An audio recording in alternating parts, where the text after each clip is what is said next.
So, ang ating mga topic na ating ibabahagi sa inyo ngayong hapon, una ay ano ang Ramadan?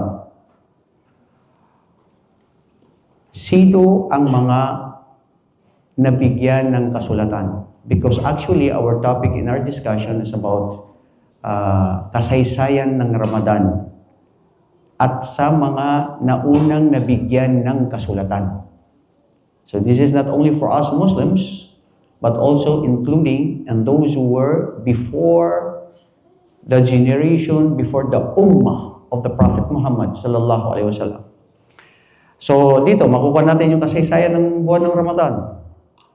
Bakit siya ipinag-uutos, ang pag-aayuno sa buwan na Ramadan, at ang mga ibang benepisyo at kahigtan ng pag-aayuno sa buwan ng Ramadan.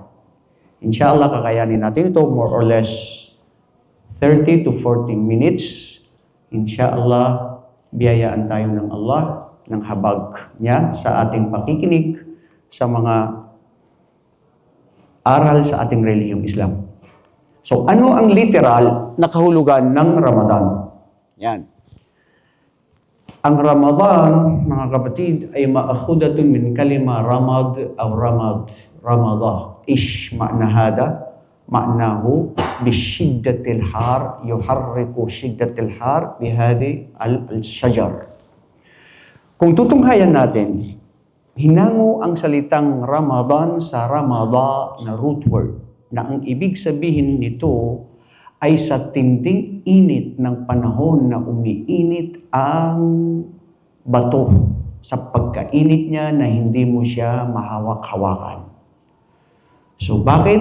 Kasi daw, noong mga nauna, ang Ramadan ay nandoon siya sa kapanahunan ng tag-init.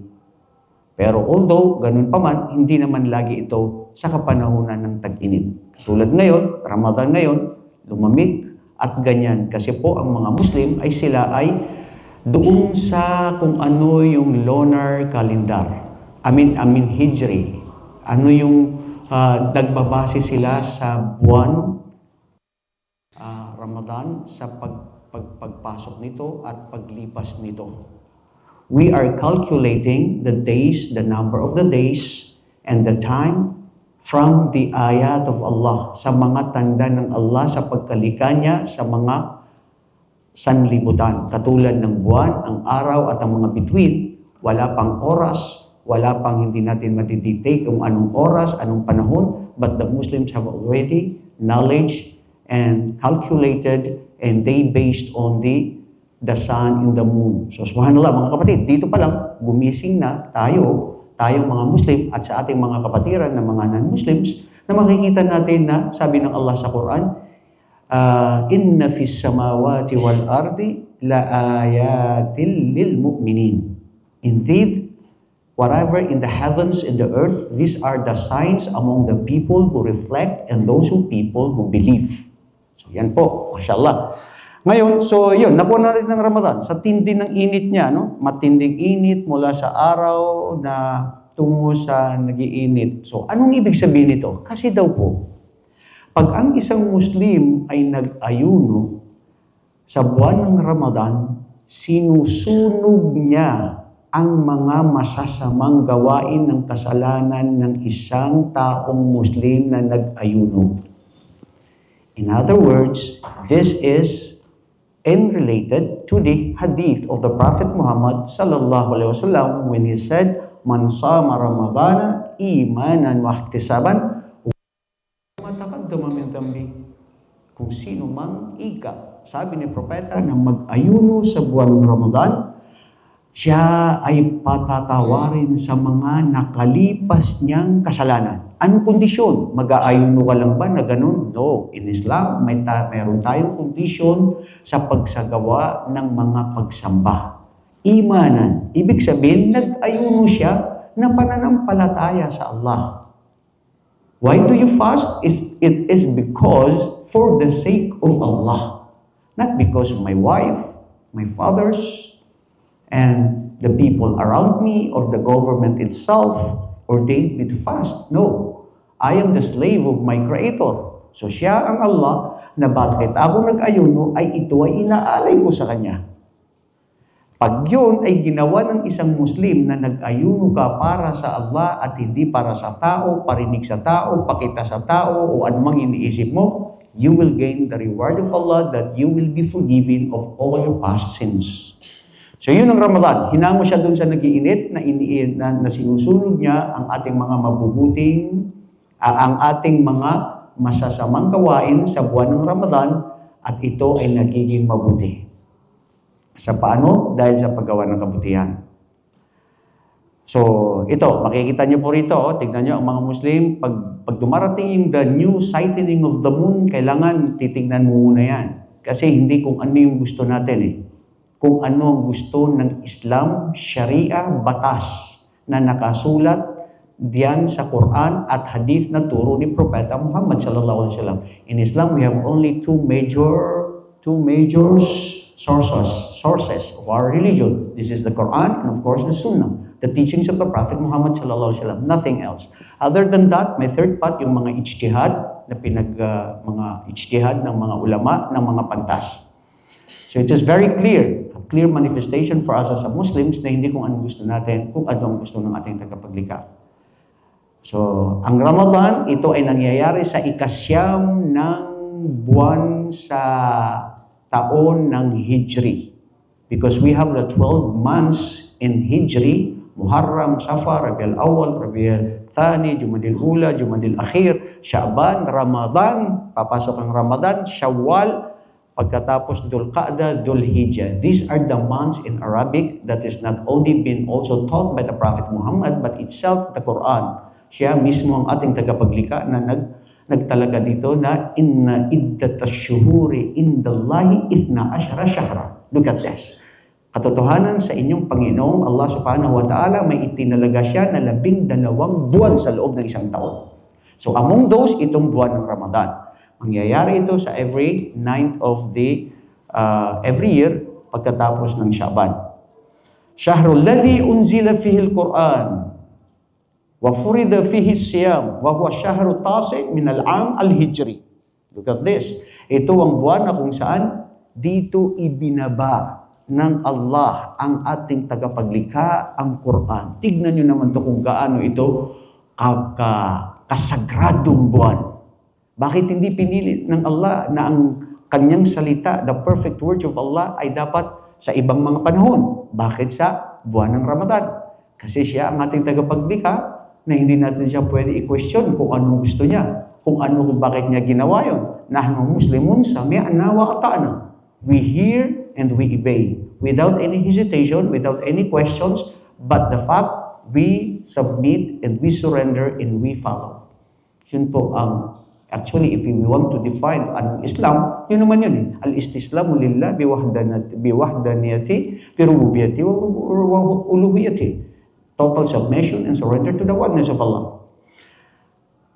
At yun ang tungkol sa buwan ng Ramadan. Sino ngayon ang mga nabigyan ng mga kasulatan at ang mga tinatawag na mga ahlul kitab? In Quran, of course, there are so many verses, sometimes in the Holy Quran, that nababanggit ang mga ahlul kitab. Ang mga ahlul kitab na sila rin ay mga naunang nag-ayuno. Hindi lang ang mga Muslim ang nag-ayuno. So, bakit ganun? Bakit ang hindi lang mga Muslim ang nag-aayuno? Kasi ang pag-aayuno ay sagradong obligasyon ng mga naniniwala sa Allah. Batid nyo ba na kayo na mga nabigyan ng kasulatan? Hudyo o Kristiyano na nandirito ngayon o sino mang nakikinig? Sa ayaw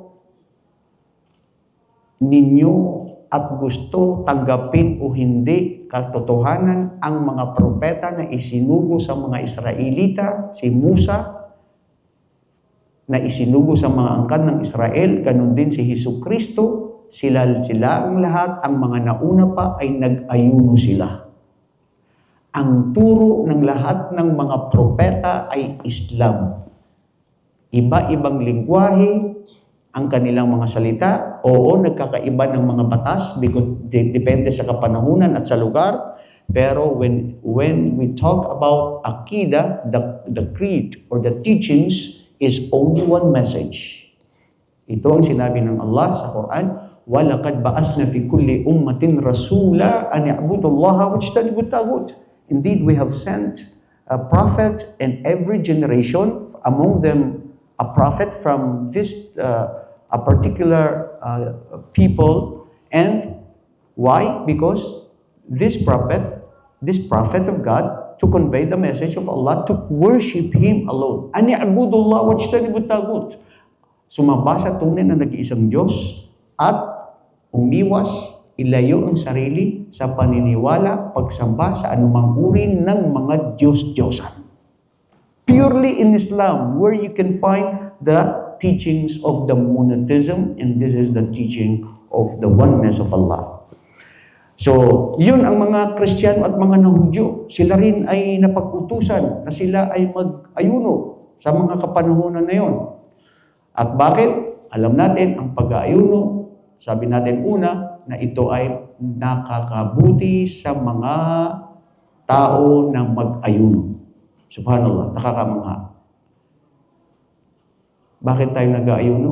Kung itanong mo sarili mo, sasabihin ng doktor, ang pag-aayuno, napaka-mabuti sa isang tao. Hindi pa natin yan alam. Hindi man natin alam ang mga benefits nun. Pag ikaw ay magla-laboratory, sasabihin 8 to 10 hours fasting. Isipin mo nga naman, 24 hours since 24/7, lagi yan nagda-digest ng tiyan mo. Pero sa oras ng Ramadan, ipinapahinto ng Allah na certain period of time dahil para sa iyo to o mananampalataya sa sarili mong kapakanan. For your own good. Kaya dito makikita natin mamaya ano ba yung mga benepisyo ng pagfa-fasting. So, paano ngayon? Anong proof na sinasabi mo na kaming mga Kristiyano at mga Hudyo ay kami din ay nag-aayon? O bakit? Di nyo narinig sa mga magulang nyo? Na kayo din ay nag-aayon o din sila? Mga Kristiyano? Pwede ko ba makita rito na itaas lang ang kamay ng mga kapatiran natin na hindi pa mga Muslim? Itaas ang kamay. Bismillah. Hindi pa mga Muslim, 1, 2, 3, 4. Meron mo diri, uy! Sabi na ko daghan din. Yung mga sisters dyan, mga sino pa hindi pa mga Muslim? Kunti lang din. Okay. So few, kukunti lang kayo na nandirito. Bro, kayo na Kristiyano. Isang pangitain na ito, sister, na nandito ka para makinig sa pagpupulong ng mga kamusliman na kung tutuklasin mo ang katotohanan, ang mga magulang ninyo, mga ninuno ninyo sa Pilipinas, sila ay mga Muslim. May dahilan kung bakit kayo naparito, magmumuslim man kayo o hindi, inihiling ko sa Allah na gabayan kayo sa tunay na kaligtasan, sa paniniwala sa tunay na nag-iisang Diyos. May dahilan, everything has a reason why you are here. May Allah subhanahu wa ta'ala enlighten you and guide you in His religion. Alam natin, ang guidance only comes from Allah. Hindi yan nanggagaling sa kahit sino. Pero sana buksan ng Allah ang puso't isipan ninyo. Mainit namin kayong tinatanggap. Mamaya may open forum tayo. Magtanong kayo anong gusto niyo itanong. Itanong niyo sa amin tungkol dito sa pagfa-fasting sa Ramadan. Anong discussion topic natin. Inshallah, mabibigyan natin. So ngayon, ang proof natin sa Torah. Sa Islam, naniniwala kami na may mga kasulatan na naipadala sa mga nauna. Mga nauna na naipadala sa mga kasulatan sa mga naunang mga henerasyon. Ang Torah na ipinadala kay Jesucristo as kay Prophet Moses at sa mga Hudyo ay sinasabing Bible or Injil. Questionable yun, no? Questionable, merong Holy Bible. Bakit naging holy ang Bible? Kaya questionable yan because there are so many maraming mga discussion dyan. Kasi ang ibig sabihin ng Biblia or Bible ay inipon nito na pinagtipon-tipon ng mga taong nag-report na nagsabi na ito ang sinabi ni Jesucristo. So nagkaroon to ng mga disputes, nagkaroon sila ng mga iba-ibang pananaw at there are so many contradicts in the Bible. That is why it is no longer considered as a Holy Bible. But we respect the Injil that was revealed to Prophet Isa, Prophet Jesus Christ. But we don't believe at this moment of time na there is a preserved Injil. Wala na, sinunog na ng mga nauna. Tinapon nila, sinira nila. Unlike ang Quran, kabayan. Ang Quran ay mananatili yan na yan ay poprotektahan ng Allah hanggang sa magunawang mundo. Ano man ang gawin ninyo, yan ay poprotektahan pa rin yan ng Allah subhanahu wa ta'ala hanggang sa magunawang mundo. Inna nahnu nazzalna alaykal Quran wa yahfaduhu subhanahu wa ta'ala. Nahnu nazzalna alayka dhikra wa inna lahu lahafidhun. It is we send you down the Quran and we will protect it in any form of corruption until the day of judgment. Subhanallah. Okay, so sa suhuf, ito yung suhuf na ipinadala kay Propeta Ibrahim. Zabur o sinasabing Psalms na kay Propeta Dawud, kay Propeta David. Dito rin ang Torah o Torah kay Propeta Musa. Injil, Bible kay Propeta Isa o Jesucristo. Ang panglima ay ang Quran na ipinadala sa pinakahuling propeta na si Muhammad sallallahu alaihi wasallam. Kung titignan natin, ang Quran is the compilation of all the previous books. Dahil ang Quran, nandyan na lahat, ikinwento niya ang mga nangyari at ang mga nauna pang mga nangyari. Ang mga patungkol sa mga nauna. Paano nila sinira, paano sila naging suwail sa kanilang tagapaglikha sa Allah subhanahu wa ta'ala, paano sila nangaligaw, sinunod ang sarili, ang yapak ni Satanas at ang mga tao na kung saan dito sila nagkaroon ng mga pagkakaiba-iba. Ngayon, ang pananaw ng mga Muslim, may mga kasulatan na ipinadala sa nauna, pero ngayon wala na dahil ang mga original niyan ay nawala na. Ang Quran na lang ang natitira na ito ay hanggang sa araw ng paghukom ay mananatiling sagrado na perfect words of Allah. Ayan pa yung mga ano niya, yung mga, alam niyo naman, nakikita ngayon dyan sa, kayo na mahilig sa social media, sa YouTube, saan? I-search ninyo, si Google, si GPT, makikita nyo yung mga form ng mga, ano yung mga ipinadala. Okay. So now, pupunta tayo ngayon sa kasaysayan ng Ramadan. Ano nga ba ang kasaysayan ng Ramadan? I mean, the history of Ramadan. Anong nangyari dito? Kung makikita natin mga kapatid, sa Quran, sa Surah Al-Baqarah, verse 183, Allah Almighty said, A'udhu billahi minash shaytanir rajim. يا أيها الذين آمنوا كتب عليكم الصيام كما كتب على الذين من قبلكم لعلكم تتقون. O you who believed, fasting is prescribed for you as it was prescribed for those before you. Bakit? Dahil so that you may become righteous people, self-awareness, so that you may become closer to Allah Almighty. Allahu Akbar. Tignan niyo mga kapatid, minsan nagninilay-nilay ako, tinanong ko, bakit may fasting na isang buwan? Isipin niyo ang pag-fasting natin. Pipigilan natin kumain, uminom, pipigilan natin sarili natin na tumabi sa asawa natin sa araw na ganito. Kasi ang ibig sabihin ng pag-fasting po or saum ay al-imsak min tulu'i syams ila ghurubiha. Ito yung pag-iwas, pagpigil na uminom o kumain at tumabi sa asawa mo mula sa bagong liwayway o sa bagong mag-adhan ng Fajr hanggang ito ay lumubog ang araw.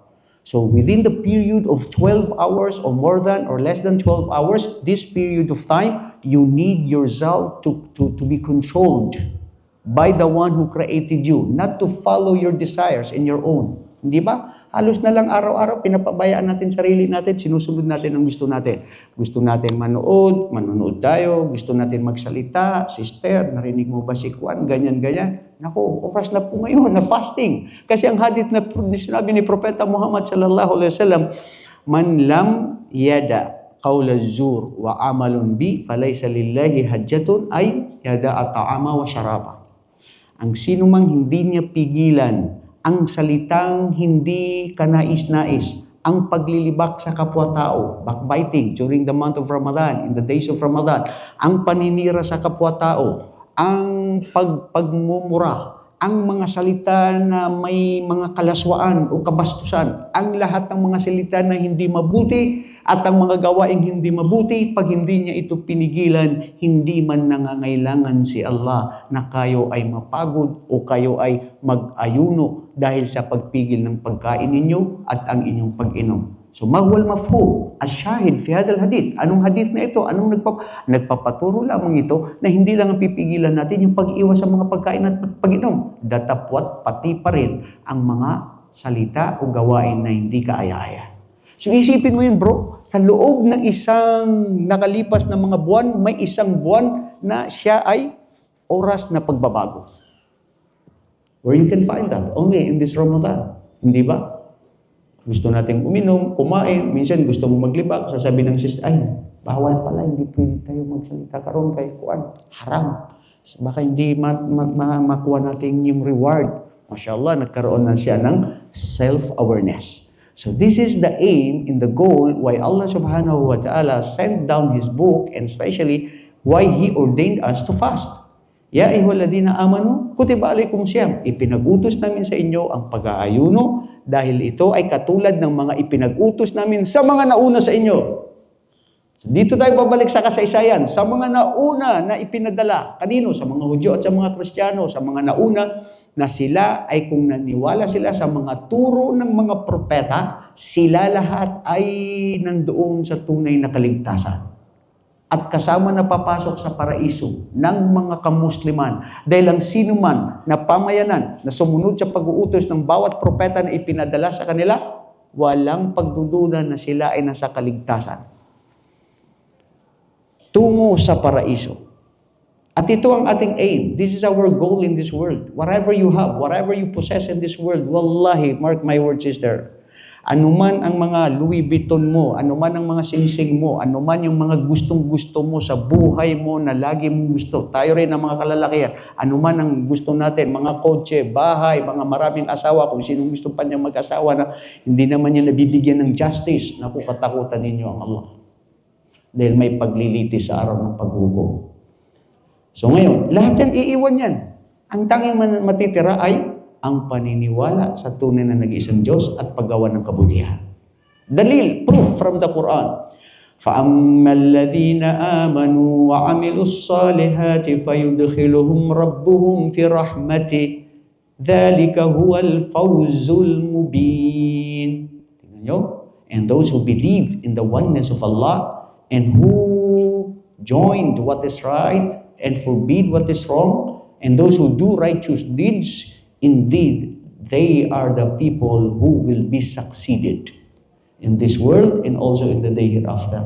Walang success dito sa mundo. Temporary ang success dito sa mundo. Lahat ng nagtagumpay, tignan nyo, kailan lang nagtagumpay sa oras na yon? Bandang huli, minsan yung tagumpay niya, saan napunta? Doon sa kanyang kaligawan. Dahil ang tunay na tagumpay, mga kababayan, aming mga kapatiran, ay ang tayo ay kalugdan ng tunay na nag-iisang Diyos na tayo ay tanggapin niya sa kanyang paraiso. In this world, nothing and there is no real success in this world but only temporary. At pagsubok ang anuman ang nandito sa mundo. Lahat pagsubok. At pahirap din ang anuman ang nandito sa mundo. So, brother, yun pala yung pagpapasting. Yun pala yung pag-aayuno. Oh, yun. So ito, sundan natin. Paano nag-ayuno ang mga nauna? Yan. Si Moses, narinig na si Moses, di ba? Nag-ayuno si Moses. Nag-ayuno siya, ito mismo, sinasabi ko sa inyo, ito, kinuha ito sa Biblia, kung paano sila nag-ayuno, ang mga Israelita. Okay? So para hindi na kayo mag-contradict, kasi naman sinasabi nyo, Quran eh. So sa inyo yan. So okay, kung ayaw mo, sige. Bibigay ko sa iyo ngayon ng Biblia na sinasabi mo, pinapaniwala mo. Na diri, karon, nakasulat diri, basainin mo. Yom Kippur, Tisha B'Av, Jom Gidalhi, 10th of Tevet.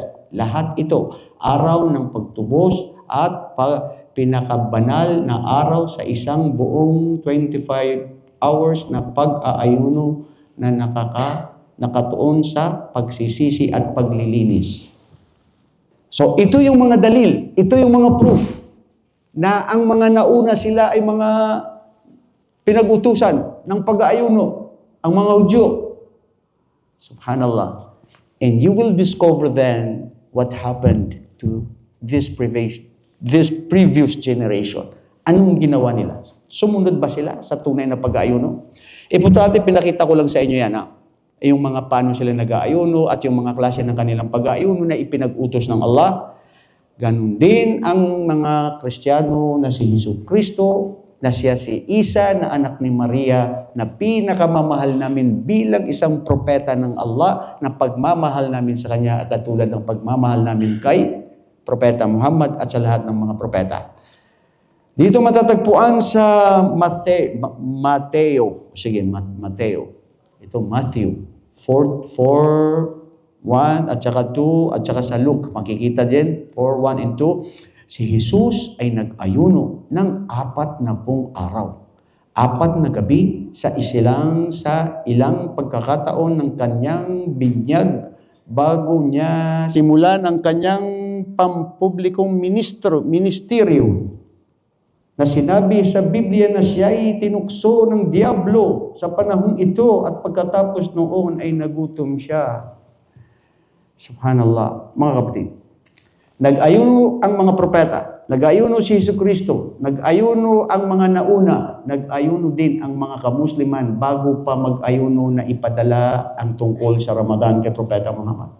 The Prophet ﷺ used to fast even before the coming of Ramadan, even before the revelation of obligation to fast during the month of Ramadan dahil Yawmul Ashura. Ang Yawmul Ashura, ito yung isang araw ng pag-aayuno nila na ang pag-aayuno ay isang araw lang. Kasi naniniwala sila dito na sagrado ang araw na ito.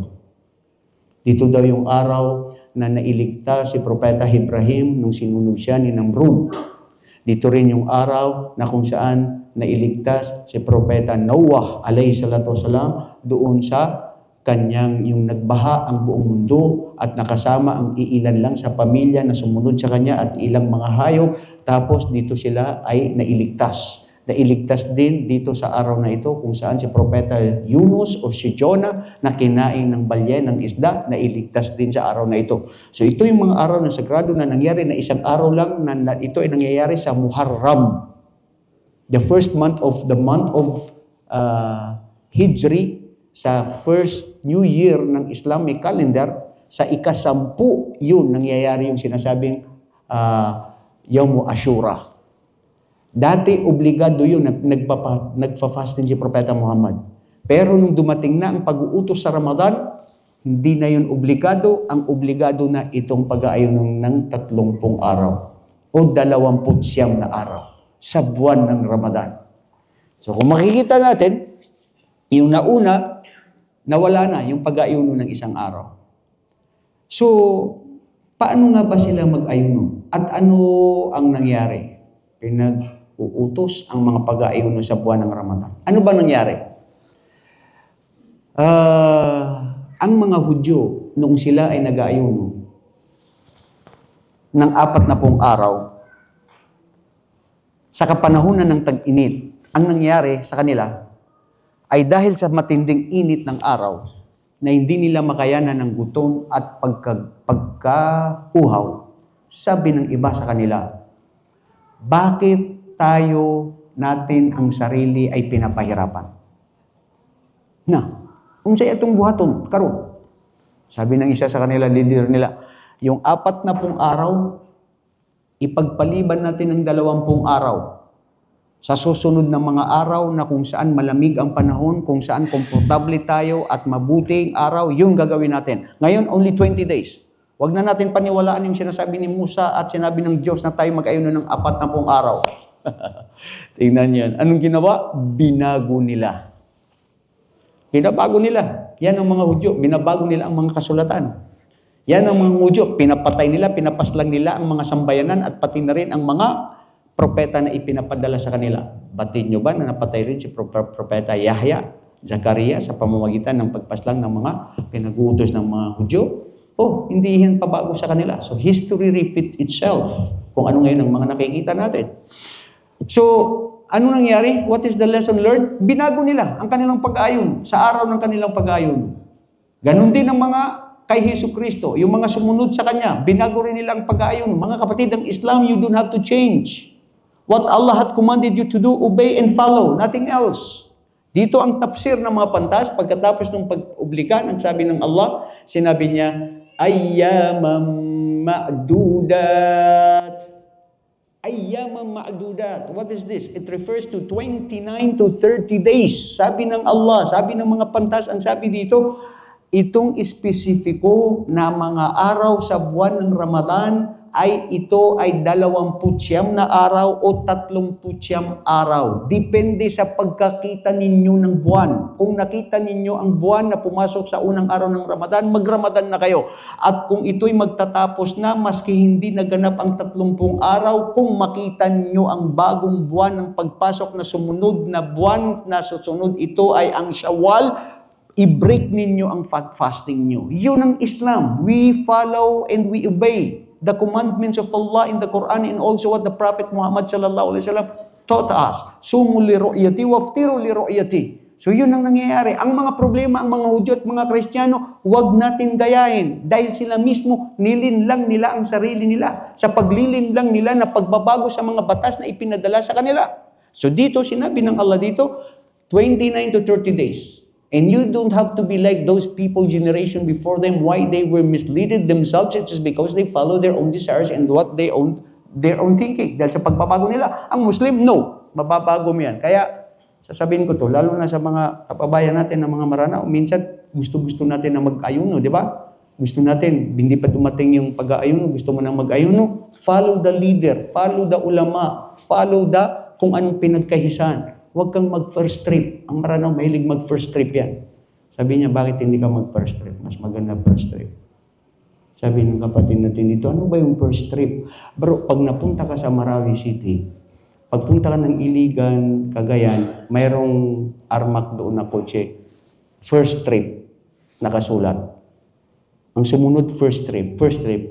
Lahat first trip. Oh, tapos isang araw, nakita ko yung kamag-anak namin. Hindi ko ito malimutan bro, ha? Ano natin, kasi ito, this is the reality. Itong na based on my experience. Doon sa amin, sa Marawi, at nakita niyo na rin siguro, na-issue na rin ngayon na kung bakit mismo sa Marawi may nag-ayuno sa ibang lugar, yung iba hindi rin. Yung iba sumunod sa Saudi Arabia.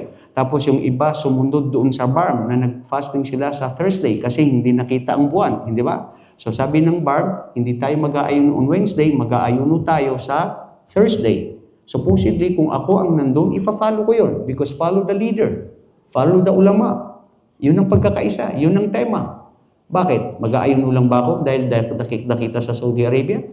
Doon sa Pilipinas, makikita rin. Kaya yun ang hadith na pinagbasihan ni Propeta Muhammad at yun ang dapat ang pagbasihan ng mga Muslim.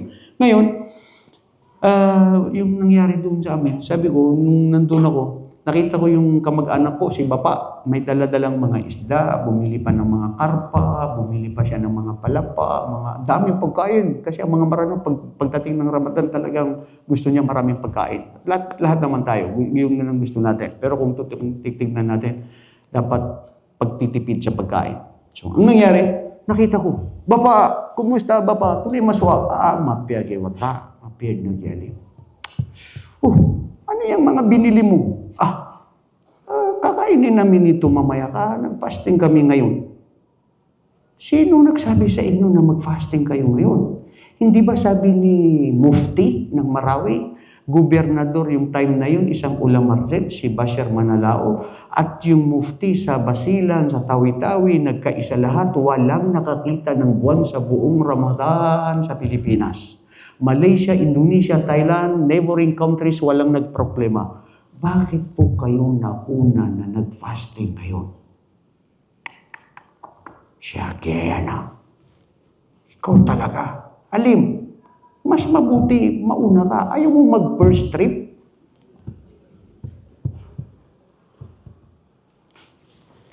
Ang Islam po, hindi kinakailangan mag-first trip tayo. Susundin natin ano ang batas na itinalaga ni Propeta Muhammad sallallahu alaihi wasallam. So, yun yung buwan ng Ramadan. Binago ng mga nauna, di ba? Ang mga Muslim, hindi natin mababago ang batas ng Islam. Ang batas ng Allah, batas ni Propeta Muhammad sallallahu alaihi wasallam. Batas yan, sagrado, perfect from Allah subhanahu wa ta'ala. We don't have the authority to change. Kasi pag binago mo, pagiging paglabas na sa Islam. Bakit ipinag-utos ang pag-aayuno sa buwan ng Ramadan? Bakit nga ba? Oh, tanong ko nga ang madlang people. Bakit ipinag-utos ang pag-aayuno sa buwan ng Ramadan? Ang lahat ng sagot nyo, tama na ang sagot niya ay yan yung mga benepisyo ng pag-aayuno. Okay?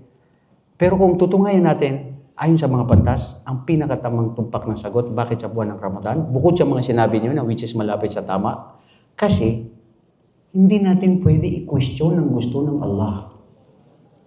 Ganun yun. Simple lang naman eh. Sabihin mo, Ustad, pag-utos ng Allah na sinabi niya sa Quran, so pwede ba tayong mag-refuse? So ngayon, bakit sa Ramadan? Kasi pag-utos ng Allah, and of course, marami ng mga benepisyo katulad ng mga sinabi niyo. Okay, dahil sa pag-uutos, of course, sa pag-uutos sa Allah subhanahu wa ta'ala, ang itinalaga na gusto niya, walang question. Pag-uutos yun eh.